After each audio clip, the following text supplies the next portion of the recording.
লাঞ্চে আমরা করব বোয়া ভাত, আর সাথে আছে আমার শুটকির ভর্তা, ফেভারিট শুটকির ভর্তা। এই ভর্তাটা অনেক মজা। কালো জিরা ভর্তা, হচ্ছে পটলের ছিলকার ভর্তা, ছিলকা ছোলকা যেটাই বলেন সেটার ভর্তা। একটু খেয়ে বলো কেমন। তো অল্প একটু খাই, খেয়ে রিভিউ দেই।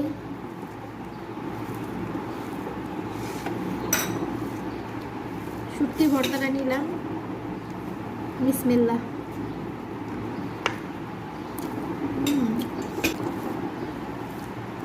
সাদা ভাতের সাথে এটা বেশি মজা লাগে। খাবো।